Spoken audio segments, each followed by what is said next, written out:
What's going on, Packers fans? Aaron Nagler here, along with Andy Herman, once more into the breach to talk some football after a season-ending loss in San Francisco in the divisional round. Andy, before we dive in here, I want to thank you for coming on here each and every week after every game to talk to me about the game, because goodness knows it's just nice to talk to someone who obsesses over it the same way I do and Yep. undoubtedly has already pored over the tape and looked at all the decision making and the missed opportunities and things of that nature.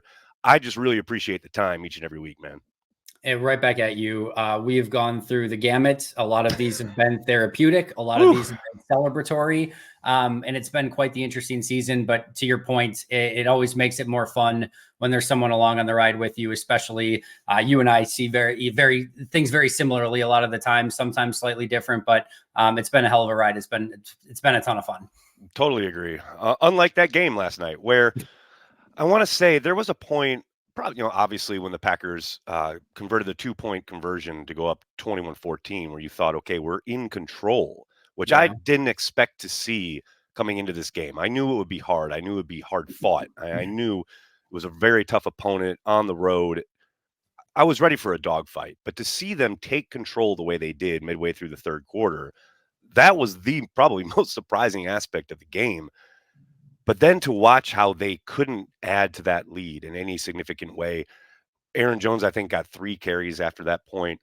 The way the offense kind of faltered down the stretch, really disappointing considering how kind of on fire they had been over the course of the last month or so. But I was encouraged by some of the things Matt LaFleur showed and the way they were able to take advantage of that defense, especially on the perimeter with some of the pitches and the runs where they had wide receivers pinning the defensive ends. I was, surprised somewhat by how effective Matt's game planning was for much of the game. Obviously, again, fourth quarter was a disappointment, to say the least. But I was heartened with how this young team went on the road and, put it to the 49ers and controlled that game for Yep. much of the contest. This is one of those like ultimate Rorschach tests. And man, you can go through this game and watch so much of this game and be so impressed with what they did.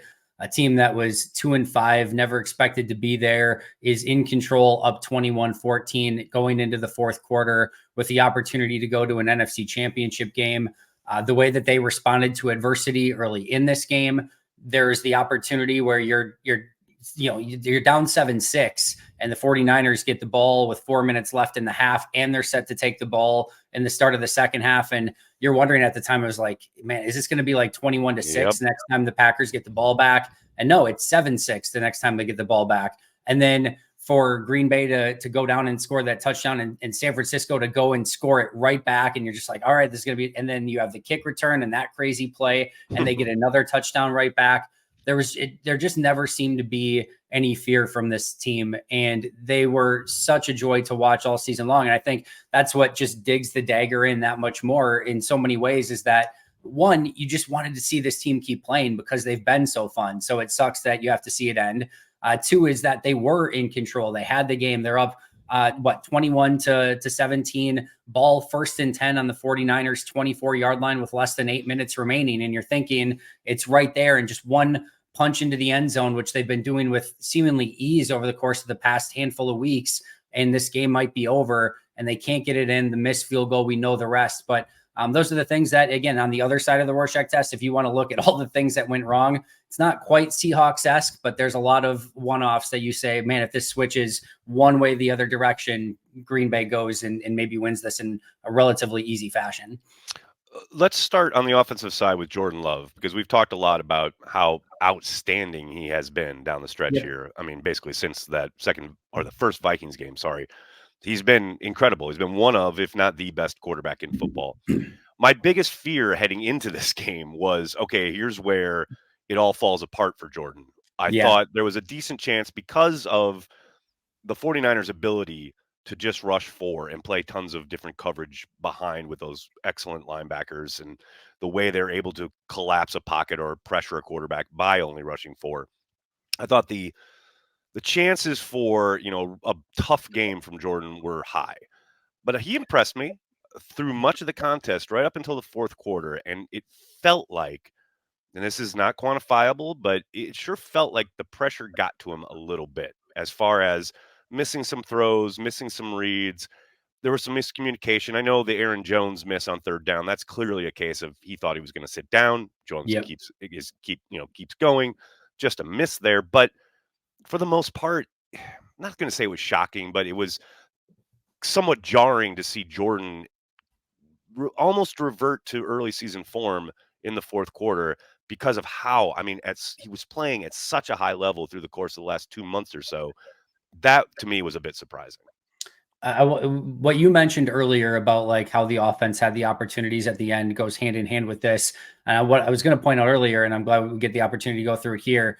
Those last 4 drives, right? They go interception, 3 and out, which is a bad throw again on yep. a should have been pretty easy. And I understand they're just trying to get some yardage, Yep. make it a more manageable possible attempt there. But I mean, that's an egregious miss. It was something that you would think he'd be able to hit pretty easily. And has been for the, especially the second half of the season, but it goes interception, 3 and out, missed field goal, interception to end the game.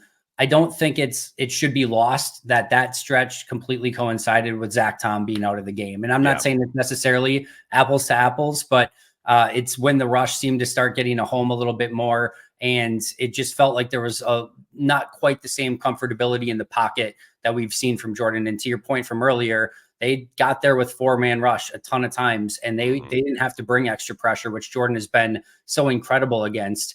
And I think you just, for parts of this game, you never really quite felt like he got into that same rhythm that he's been in previous games. I mean, from the first throw where he kind of just overshoots Aaron Jones on the little swing pass, obviously the Tucker Kraft play where he's high and outside. Again, the miscommunication with Jones, if you see before the snap, like Jones is like looking like, what's the play? I don't even know that he knew he didn't. You literally see him get set because he doesn't want to be called for a penalty, but he has no idea what the play is. So I don't even know if Jordan's expecting him to be there, much less of like, all right, should I stop? Should I keep going? Like that was maybe one where you call a timeout, knowing how, again, just kind of disjointed they were before the snap, but that's hindsight.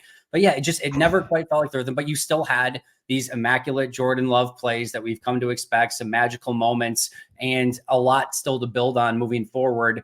And you would love to have the last play back and just to throw that one out of bounds. Sometimes you have to take the good with the bad with some of the off-platform ad-lib stuff that he's doing, but I have no doubt he's going to learn from that one. I mean, you hope, right? Because that was akin and reminiscent of some of the early season stuff, especially those late drives, gotta have it, and then just some soul-crushing interceptions. I mean, that was Favre-esque, that final throw of the season. So. I'm sure that will sit with him through much of the offseason. I'm sure, he and Matt will work on and discuss all these end of game situations where, he talked about he needs to get better. He knows that. Yeah. This is kind of random, but it kind of fits into a bigger picture. Were you surprised at how little Christian Watson was involved? I mean, this is now the 2 weeks he's been back. They barely utilized him, and we saw, earlier this season and of course last year, what an incredibly dynamic weapon he can be. But it felt like he was mostly an afterthought in the game plan. Like it's not a sense of, he missed balls or dropped something or had opportunities that he didn't rise to the occasion. He just was an afterthought, which to me was really surprising against this secondary in particular. Yeah, I have 2 sides of this coin as well. Number one is, yes, you figure there's at least a few plays in the playbook that you want to get to, specifically designed to get the ball in the hands of one of your biggest playmakers on the team with the ball in his hands. And I'm not saying you have to target him 8 times in the game, but can you maybe it's just an end around or a reverse, maybe something where you get the ball in his hands and there's a little bit more of a plan and a design to utilize his skill set. I think there's absolutely something to that. I think the other thing, and that I mentioned yesterday too, is I think going forward, we're also going to have to recognize that there are a lot of mouths to feed within this offense. And every single game, like last week, it was, it's Watson and Melton and Jaden Reed that just didn't get the targets at all. This year, this week, it was Watson and Dontavian Wicks had no catches in this game. And like, we're just going to get to the point where every week it's like, well, this guy was barely even involved in the offense. And it's going to be like, that's just going to happen because there's so many mouths to feed. And Jones obviously had the 100+ yards. I think Musgrave got 6 targets. Dobbs played great again, had 6 targets. So some of that's just going to be the numbers game of them trying to figure out who they want to feature and how they want to get those guys involved. But I do think you probably need a little bit more of a cognizant effort of, hey, this guy's really freaking good when he's healthy, and you probably need to find a way to get the ball in his hands a little bit more. You mentioned Zach Tom going out with injury. Yeah. I will say, even when he wasn't in there, but when he was in there, I was impressed with their work up front. I mean, that is an insanely talented defensive line, Yep. a team that gets after the quarterback relentlessly. But man, I was, again, I was pretty damn impressed with their work in that environment on the road, again, with the noise and the elements and everything that was going on. The fact that they could operate on offense as well as they did is a real testament to the work they did along the offensive line.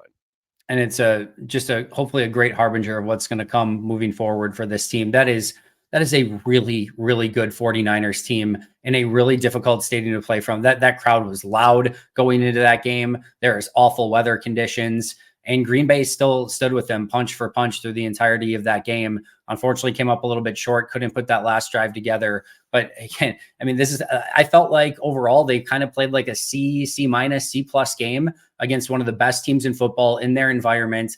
And they were right there and had every opportunity to win. And again, we're able to even kind of look at some of these things. And you're without Bakhtiari, you're without Zach Tom, Christian Watson's not super involved. Jordan has a couple bad picks. And like, if you would have told all of that, I would have been like, yeah, San Francisco's probably just winning by 17. But no, they Right. hung in there. They got the points. They were up by 7 late. Just unfortunately didn't end their way. But there's still so many freaking positives to take away from this team and where they're going moving forward. And one last kind of note on the offense. Like I said, there's so much kind of positive that you can draw from. There's certainly negative that you can look at. I have to give a shout out to Matt LaFleur for the fact that this team, as you're stating, just stood toe to toe with the number one seed in the Yep. NFC, coming off rest in their house. And yeah, there's things you can quibble with. I mean, at the end, I don't know if he let them score. I don't know if that was the call. Sure, looked like it, but the use of timeouts, things of that nature, I can quibble with those all day. But where this team was earlier in the season, given who they are and where they are roster wise, to be at this point at all, and then to go toe to toe and take it down to the wire, it's a real testament to Matt LaFleur and his coaching ability. And I thought I saw a really well coached team last night on the road in the playoffs, not, in any way, shape, or form flinching from any adversity, any moment. Nothing was too big for them. Again, I get people are going to quibble with the game management stuff, and there's certainly things that you can quibble about. But overall, this guy can coach, and I'm Yep. really glad he's the head coach of the Packers. Same. There are few, if any, coaches that I would rather have as head coach of Green Bay right now. The culture has been great. They've not ever, quit on the season. They've had opportunities to. They never have. They've rallied around him every single time. He cares about the team. Like, there is so many things that are going well for this team in that locker room and the future of this organization. And a lot of it's due to the culture that he's built and just the fact that, man, if we just really pause and take a timeout and go back to 3-6 and looking to face Herbert and the Lions on the road on Thanksgiving and Patrick Mahomes at home on Sunday Night Football as this daunting 3-game stretch coming up, man, we were all talking like, man, this could be 3-9, maybe 4-8. This might just be like what it is moving forward. Maybe Jordan's an okay quarterback. Maybe he ends up being good, but there's still some question marks there. And there was it was every week, it was fire everyone, terminate everyone, cut everyone, Yep. everything you could possibly imagine. And we're kind of back to that after yesterday's game. It's a good time. Full Good circle, full circle. But to go from that, and I mean, really think back of what that was like at the time to going into a game where we're now all disappointed because they were this close to an NFC freaking championship game. He deserves so much credit for turning that around and really the job that he's done this season. And the big question heading into the offseason when it comes to Matt LaFleur and his, approach, as it were, you're talking about the culture and, of course, his staff.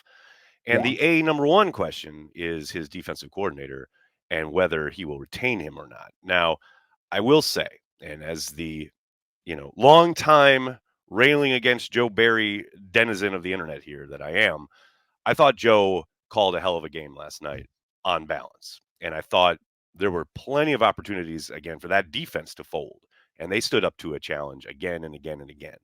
But what absolutely destroyed my soul was the approach on the final drive, where I'm sure I know and probably every other Packers fan was in full expectation of the 49ers simply driving right down the field and scoring, which is, of course, what transpired. And the, I guess, approach to play so conservatively at the end when, like, make a choice. Either you're going to come after them and try and get them, behind the sticks and try and press the issue, or just allow them to score. If you're just going to play so soft and so conservative, let them score and at least have the time on the clock, because this half measure that seemingly was the call last night just drives me absolutely insane. To your point, like, it's almost the perfect time to be super aggressive in that situation, right? Yes. On the good side, if you are super aggressive and you get home and cause chaos and maybe get a sack or a turnover or something, you just win the game in all likelihood. On the bad side, if you are super aggressive and you allow an immediate touchdown, all right, that sucks. But now you've got a lot of different outs because you probably have 3 minutes left on the clock. You have the opportunity to go down, maybe put a touchdown drive together and go and win, put a field goal drive together and tie, or maybe even if things go wrong immediately, like this did, where you throw an interception, you still have the 2-minute warning and 3 timeouts at your disposal. Exactly. And maybe there's an opportunity to actually get the ball back. So I think in that scenario, it was basically the worst case scenario where you allow them to go down, score the touchdown, and get the clock all the way down to 1 minute. I don't think when I look back at this, I don't think is like, well, they didn't have enough time at the end. They had 1 minute and 3 timeouts. That's plenty of time for them. Lots of time. Yeah, exactly. So I don't think that this is like some huge thing where like they didn't allow the offense enough time. They had time. It wasn't necessarily that, but it would have been nice to have more time, and it would have been nice to give yourself a few more outs in that situation. So yeah, I'm totally with you. And going back to Joe Barry, yeah, I think these last 4 games on the whole have been some of the best work that he's done on the season. There's still issues there. And this like final drive needing a stop when your team needs it most and not being able to get it has been something that's reared its ugly head before. And it showed itself again in this particular game. I mean, to me though, through the course of the game, again, we already talked about the not letting them not just double up, but not getting any points on those 2 drives, allowing 7 points in the first half. Should have been probably a pick or maybe even a pick 6 by Darnell Savage. Keyshawn Nixon was in a place to make a pick. The Christian McCaffrey touchdown run, Darnell Savage is right in the hole to stop that. Yep. There's so heck, even on the last play, I mean, whether they were trying to let him score or not, certainly looked like Jonathan Owens was trying to tackle him short of the end zone and couldn't get the job done. Like there's players in positions all throughout that game to make plays and get stops. Heck, even the field goal drive in that game was a 7-play, 14-yard drive by the 49ers because it was set up by the interception by Jordan. So I like a lot of the stuff that the defense did in this game. To me, it does not cover a multitude of sins over 3 seasons and really the course of his career in every one of his stops. If you haven't had a top 20 defense from a DVOA standpoint in your entire career, and again, multiple teams, multiple organizations, right, that's probably just not good enough. And I think you're at a point where this team's really freaking good. And if roster building is going to be a 365-day-a-year job for Brian Gutekunst, every little incremental move matters. And if a Wink Martindale or somebody like that is 3% better as a defensive coordinator, that 3% could matter exponentially going into a season where you're having a lot higher expectations this year. So my guess, Aaron, is that he's probably back. I'm sure that's maybe your guess as well. But it's complicated. Yeah. It's complicated. And I'm going to be interested to see what decision they ultimately come to. What I keep thinking is everything you just pointed out. The Savage missed tackle on McCaffrey is the one for me. Because, again, as a coordinator, your job is to put guys in position to succeed, right? I mean, Savage twice in that game, whether it's that missed tackle or the missed interception. I mean, Joe, for the most part, did that. And again, I absolutely abhor his approach to that final drive. But throughout the balance of the game, did a pretty damn good job. And what I keep coming back to is like those missed tackles, missed plays, and the need to improve just the overall talent level / core. Everyone talks about all these first rounders, etc., but there's context there. There's things you can talk about. But on the flip side, I do wonder what a new approach and a new kind of teaching voice would have. You talk about Wink Martindale. I just look at someone like Mike McDonald in Baltimore and how Right. Patrick Queen looked like, I'm not going to say a lost cause, but he looked pretty rough his first few years in the league. You give him a running mate and you got a new voice, a new system, a new set of rules and things you're being asked to do. And he has turned into a legitimate player. I Monster. mean, Yeah. really, really good. I see that in Quay Walker. I see that all the talent is there. I mean, it just feels like he's being asked to do things that he's probably not great at. Yep. And I think I find that more and more as I look across the defensive side of the ball.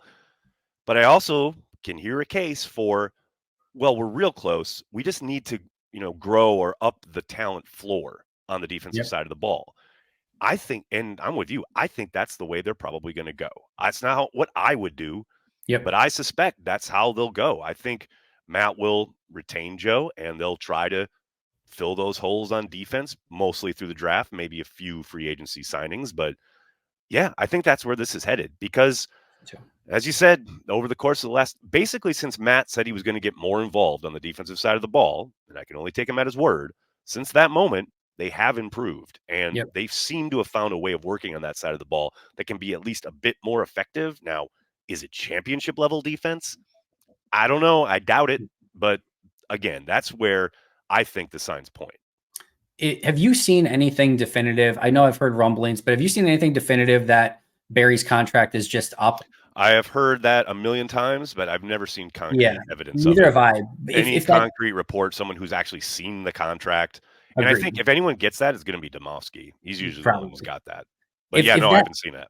if that is the case, I do think that changes the calculus slightly because there is a Yep, difference agreed. between just letting a guy walk and saying, "Hey, we're going to go in a different direction," and firing them. And I think the Yep. other thing too is I know Dallas is doing the 1 year thing with Mike McCarthy, but you're usually not, especially when you do a new contract with someone, Yeah. you're not going to be like, we're just signing you to a 1 year deal. That's not usually the way that it works. So there does have to be some legitimate thought of like, do you want to put a 3 or 4 year contract down for Joe Barry and say, this is our guy moving forward? So I do think there is some complexity here. If I'm betting on it today, I'm saying he's probably back. But if that is the case, that he is legitimately just not under contract and free to go, I think there is the opportunity for Matt to say, all right, we just got to try something different.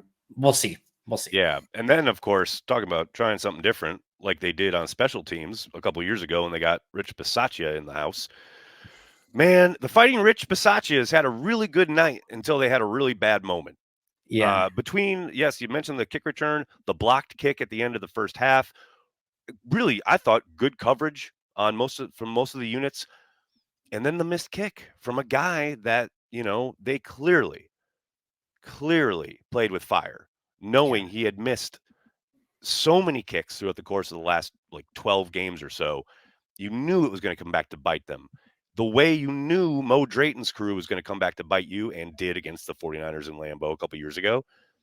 There was no doubt in my mind that he was going to cost them. And he did at the worst possible time, him being Carlson, obviously. It's hard for me to sit here and say, like, okay, well, this is draft and develop. They know that there are going to be, bumps in the road. Well, that bump in the road just cost you an appearance in the NFC Championship game. Yeah. And it's a squandered opportunity. And I have given Brian his flowers. I completely think he is the man for the job in Green Bay as GM. Yep. Amazing last couple of draft classes. Thinks he's done an incredible job turning the page from Rodgers to Love, all of that. But man, this kind of, okay, we are going to go with this kid come hell or high water when it was very clear that he would cost them eventually in a major important moment, a game that would have had you on the doorstep of the Super Bowl. Sorry, he gets to wear that. That's on Brian. And the hard part is just exactly that you mentioned it. Is it was so easily predictable. You could see it coming from a million miles away, and it just makes it that much more painful. It's really tough with kicker because with some different position, if you're like, hey, we're going to develop this guy and it's a 6 wide receiver. All right. He sits on the back of the bench and you can develop that wide receiver. Jordan can develop for 3 years under Jordan Love. If Jordan had to play as a rookie, it probably would have been any worse than what, Anders Carlson put on tape this year. Like there's certain positions where you can legitimately draft and develop and let them sit for a while. Caleb Jones had a redshirt season again this year in his second year. It's hard to do that at kicker. However, there does come a point in time where the play on the field is clearly telling you a story. And there were so many missed extra points and so many missed field goals. You end up with 13 on the year. He was 4 of 9 from 40 to 49 yards, and really kind of that sweet spot of where you really need to step up, like 4 of 9 at the end of this, after this past game. Where he's just, it's the play on the field is telling you this isn't good enough. Very akin to Amari Rodgers as a punt returner, where everyone is very clearly and obviously seeing, like, guys, this just isn't Not working it. out. Yeah. You can all see it. And it just, you have to make the change. And if they want to still develop him, they have an open 53-man roster spot. And I want to be very clear. I'm not saying that at this point in the season, there's a clear and obvious kicker that you can go and sign. I know the Mason Crosbys or whatever. There's not a guarantee that they come in and just are a great kicker either. But you can probably find somebody that from 45 and under, you can rely upon better than what we've seen from Anders Carlson so far. And you have an open roster spot. So even if you want to do that back end of the roster, we're going to redshirt him, or we're going to give him a little bit of time because we believe in him. There is an opportunity to do that. And instead, you stay the course. Rich is asked about it, and he's unwilling to talk about it this week. And those things are going to cause the margin in every game, but especially in games like this, is beyond razor thin. And yes, we can point to 20 other plays through the course of this game that also could have changed the outcome. Which we have. That's the thing. It's okay to talk about the kicker missing a really important kick. Yep. And you can also understand that, yes, Savage dropped it at interception. It would have been a pick six. Like, we understand that. Yep. But that doesn't absolve you from the decision to stick with a guy. I mean, this is a decision that was in their control before they kicked off.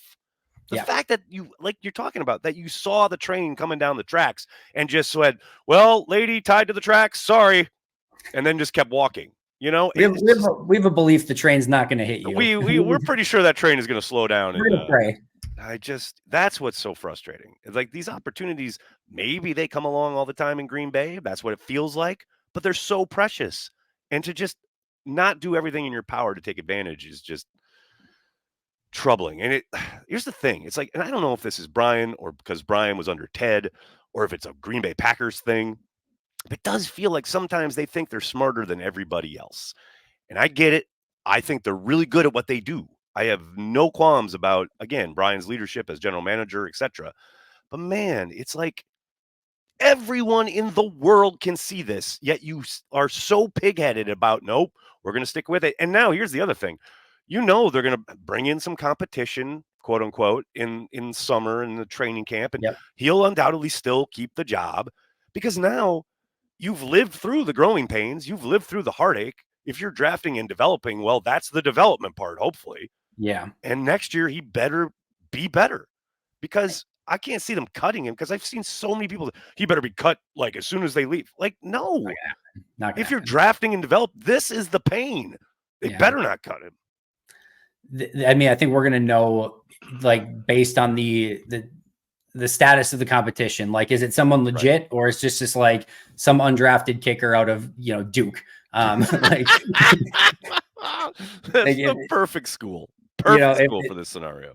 So we'll see if they actually get legitimate competition, or if it's something like that. But listen, the Packers are the most loyal franchise in the world to players and coaches, and they give them every opportunity. And sometimes, like Rasheed Walker this year, man, I don't know of a single soul after 4 or 5 games of Rasheed Walker that was like, yep, just keep him in there, it's going to get better. But man, did it get better in a very significant way, to the point where you're like, yeah, I feel comfortable with that guy being the left tackle moving forward. And that's a huge step for the franchise to have that type of player. And a lot of it was because they stayed the course and they stayed loyal. But man, for every Rasheed Walker, it definitely feels like there's a Mo Drayton and Amari Rodgers, Anders Carlson, and we can probably make that list quite a bit longer if we wanted to. But they win some of those, but man, when they lose some of those, it just really twists the knife in. And this one definitely stings. It crushes your soul, is what it does. It does. But, enough of that. There is a lot of promise, and there is a lot of hope going forward. As a Green Bay Packers fan, I love where this team is and how it's positioned going forward. Real quick, before I let you go, I'm going to give you some rapid fire prediction offseason questions, because let's do it. I get a million of them. We already did the Joe Barry thing, so we got that out of the way. A couple for you here. Number one, what do you think happens with David Bakhtiari? Because I must get asked this, because you're talking about Rasheed Walker, right? Who absolutely played out of his mind there down the stretch of this season. Does he get back relegated to the bench when Bakhtiari comes back? Do they keep Bakhtiari? Do they cut him and take his cap hit and let him play for someone else while doing so? Like, what do you think happens with Bakhtiari? Yeah, this is obviously a super nuanced answer, but I think it all depends if he's healthy. If he's not healthy, like ready to go into the season, you're probably just stuck with him because you release him. You end up with the injury settlement that might end up being just like the cost of keeping him anyway. Like that just gets super complicated. Assuming he's healthy, then there's two options. One is you release him, and actually the first one is that you go to him and say, we can't pay you 21 million. We would love to have you on the team, but we need to restructure this thing because we don't even know if you're going to make it through 2 games before something happens again. We can't do 21 million guaranteed once you play your first game of the season. We got to restructure. And he says, nope. And then you're like, all right, let's release you and you can go sign with whoever you want. We'll happily take our 21 million back and you can go play with Aaron probably in New York. And everyone just kind of goes their own way. If he says yes, and you get your franchise left tackle and he plays like an all-pro, that's a great solution. But I would tend to believe that this probably goes in a different direction. The injury stuff clouds it insanely, but I'm going about this offseason is that David Bakhtiari's probably played his last snaps in Green Bay. And for some reason, if I'm wrong and he plays at the same all-pro level that he's always played at, I will take it as a bonus at that point. No doubt about it. And then Aaron Jones, the other veteran who clearly dealt with injuries all year, but completely turned their offense up to another kind of wattage when he returned. You see how important he is, but Father Time is undefeated, and he has been nicked up pretty much every year. What do you think they do given his salary cap situation and his contract? I think they figure out a deal. Lead pipe lock. He's back on the team. I would be beyond shocked. He's the heartbeat of the pipe team. lock from Herman. Holy cow! I know.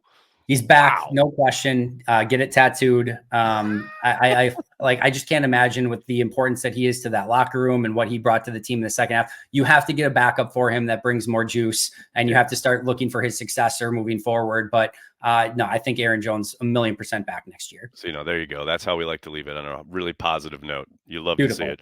Andy, can't thank you enough. Thanks so much for chatting with me all season long. I really appreciate it. And we'll talk soon. Right back at you, my friend. Appreciate it a ton. Have a good one.